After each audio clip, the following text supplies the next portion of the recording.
On August 22, 2025, a significant shift shook the very core of America's defense intelligence community. Defense Secretary Pete Hegseth, under the directive of President Donald Trump, dismissed Lieutenant General Jeffrey Kruse from his role as Director of the Defense Intelligence Agency, or DIA. This decision did not occur in isolation. Rather, it was the culmination of weeks of mounting tension following a high-profile military operation that dominated headlines around the world. Earlier that summer, the United States conducted airstrikes targeting Iranian nuclear facilities, an operation President Trump publicly lauded as having dealt a decisive blow to Iran's nuclear ambitions. Yet, behind closed doors, intelligence painted a starkly different picture. A preliminary assessment from the DIA, which later leaked to the media, suggested the strikes had only modestly disrupted Iran's nuclear program. This revelation contradicted the administration's bold claims of total destruction and sowed discord at the highest levels of government. The leak of the DIA's assessment was seen not just as a breach of information security, but also as a challenge to the narrative the administration sought to maintain. According to multiple reports, President Trump was incensed by the contradiction and the public embarrassment it caused.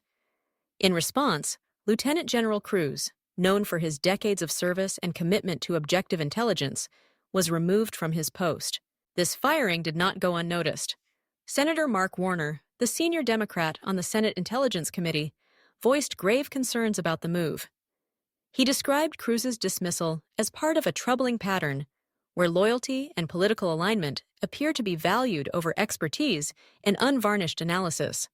Warner warned that such actions could undermine the very foundation of American national security, which relies on intelligence professionals being candid and truthful, even when their assessments are inconvenient for those in power.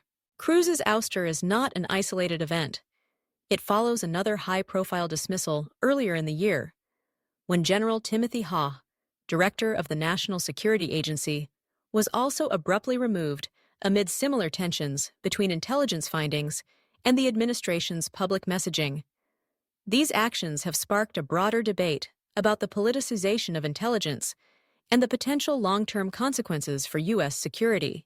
Within the intelligence community, there is growing unease. Analysts and officials, who have long prided themselves on providing objective assessments regardless of political implications, now face the specter of retribution if their conclusions do not align with the administration's preferred narrative.